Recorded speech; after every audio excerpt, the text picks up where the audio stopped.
So another way in which agencies can hide information from congressional oversight committees is through a process called administrative confidentiality. That's to say that there are some things that shouldn't be in the view of congressional committees. In other words, if there are some personal identifying information like tax returns, census forms, maybe they'd said something off the cuff in a memo, trade secrets, financial data. There's lots of things that aren't really official business or maybe not relevant to congressional oversight. Um, and so an agency will say, you have no right to ask for confidential information. It's not that we don't know the information, it's just that there's no real good reason Congress should have that information. I think of a scenario in which a CIA officer's name might be important to hide, especially if we're digging into like what went wrong in some scenario. Members of the committee might say, well, tell us who did that in there. And they can say, well, the truth is they're good. We have a good track record with them. We can punish them using internal sources. But if I reveal the name of that person, it'll not just ruin their career, but it might violate some human resources protections for that individual that we should provide. And so Congress doesn't need that information. It's not related to the program necessarily, but it's about an individual. Like, we also may say, well, what do we need about their tax records? Well, here's an interesting scenario. If you're on the police force, you probably don't need to disclose generally what you own in your assets. Like, do you own a boat, a house? Do you have some stocks or bonds or those other things? But if you are like on an organized crime task force, that police agency, and especially like members of the city council who oversee that police agency, they might require that you disclose your tax records or your property so that we can see to make sure that you haven't been receiving bribes. So this administrative confidentiality is one of those weird things where you say, well, sometimes they need to know the information, you should have it. But if you really don't need to know the information, we should be able to hide those individuals' information to protect them against congressional oversight and abuse. So that's like a good scenario in which you'd want to have some discretion over confidentiality. Now, the other thing is there's a question about the extent to which the public can pull draft memoranda, internal records, discussions about how a policy came to be. Now, I always say don't write anything down unless you want it to be seen in public. But let's say we're trying to propose some new policy and we have some discussion inside the DEA about how to do that.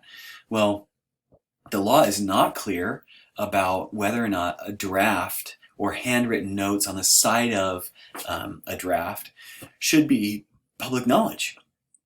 Like, how do we come to this process? So agencies generally try to shelter their employees from undue scrutiny about how decisions are made or how policies are being pursued, and they do that via administrative confidentiality. Okay, so Congress really wants to get this information. Sometimes agencies, in order to prevent Congress from finding information, they don't hide it by withholding information. They end up swamping Congress with more information. So when the CIA was doing waterboarding, and congressional oversight committees wanted to know about what the CIA was doing with waterboarding. They said, send us everything you've got on waterboarding. And the CIA said, certainly. And so what they did was they sent every document that ever had the word waterboarding in it ever. There's just piles and piles and piles of documents. And Congress didn't know what to do with that. Like, how do I get through that information? Well, they essentially hid all the information in plain sight in a massive amount of files. So Congress, both looking for information but also sorting through information, they've been just increasing staff. So congressional staffs are also now very large, and those staff members are often out trying to make sure that congressional priorities are being protected and oversight is occurring. That's really about legislative oversight and legislative review. There is a whole other section of Congress called the General Accountability Office. The GAO is now, it was from the Treasury Department, now it's the GAO. It audits the expenditures of the executive branch agencies. So that's kind of where it started, tracking funding, tracking how agencies were using money. But what's happened over time is it's gone beyond just looking at money. It started looking at program performance and evaluating whether or not agencies are doing their job properly. And it's become this massive oversight agency inside the government to make sure that congressional priorities are being taken care of. So we have congressional committees. We also have the GAO. Also, the GAO is not just at the federal level. Inside each state, we have many GAOs inside state legislatures. So we have this pattern sort of being established that if legislative committees can't do it, the General Accountability Office is often doing these sort of routine performance evaluations for all the policies that are taking place. Now, how's this all working out? There's some good things and some bad things. Legislators generally have limited interests and modest capacity for oversight. They can't do everything at once, and generally it's not high priority. So they can be kind of indifferent to make sure that the agencies are doing their job. On the other hand, they can also excessively intrude into executive function, sometimes just to advance their own causes. They're like creating fire alarms out of nothing. And sometimes digging in too deep into these agencies exposes people who are vulnerable to this process. We have some members of Congress who've gone after specific executive agencies like the Alcohol, Tobacco, and Firearms about specific policies, not because they care necessarily about that agency or its function, but to show how bad the administration is. And these legislators are willing to sort of attack everything in their path, including undermine agencies, in order to just look better in these committee hearings. So it's not all that great in terms of oversight. Well, how does accountability work sort of broadly? Agencies really want to be held accountable, and members of Congress want to do that as well, sort of in limited fashion. Most often what will happen is that they have standards or practices that sort of ramp up over time to make sure agencies are being held accountable. We ask them to do it voluntarily. Will you please conform to these rules? If that doesn't happen, we set some standards, like you must do it by this sort of time. Okay, great. If that doesn't work, we monitor them. We send people into those agencies to make sure that gets done. And ultimately, if the agencies are not accountable, we start to sanction them with budget cuts, with calling them in for oversight committee hearings, holding them in contempt of Congress. We have a variety of tools, but generally they sort of ramp up over time. But accountability relies on independence and redundancy. Agencies that are out there doing their own thing, that they're watched over by both congressional committees, but also General Accountability Office. So we have some independence, but we also have redundant systems to hold agencies accountable.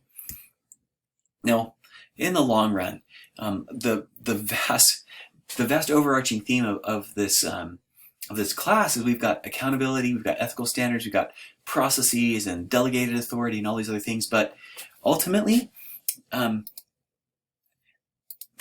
sorry about that, ultimately, oh goodness sakes, ultimately, the government relies on ethical public servants. The people we hire are the government. The people who are given those tasks are the administrators. They are the bureaucracy. We ultimately, if we hire good people who want to be held accountable, they'll be held accountable. If we hire people who are not interested in following that rule, the rule of law, we're going to have problems. We're going to have oversight problems. So those people who are chosen to lead, those people who rise up in the ranks, the people that we hire, they set the environment in which all this public service takes place.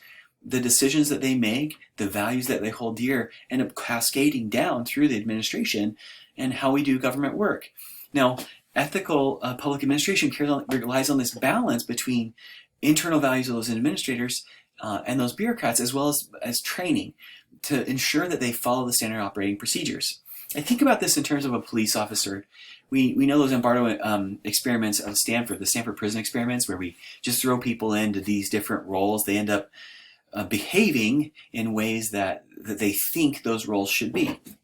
Well, unfortunately, if we don't train police officers properly, then they default back to the things that they think are right. Maybe those they think are right, maybe aren't right. So we go through these simulations with police officers. We engage them in how to interact with people who have mental health problems and all these other things. We have to train them how to engage that thing, but also we have to give them opportunities to flexibly enforce the law and exercise discretion in how to do their job. So we have this balance of hiring good people with solid values and then training them about what's appropriate, what's not appropriate. So accountability is this kind of a flexible set of problems that can be solved in certain ways and in others. Now, ultimately, we need to have a strong relationship between administrators and citizens, recognizing that citizens are the people who staff the bureaucracy, and the bureaucracy is responsible to citizen owners of government. So ethics and accountability are crucial to good public service and how we do public administration.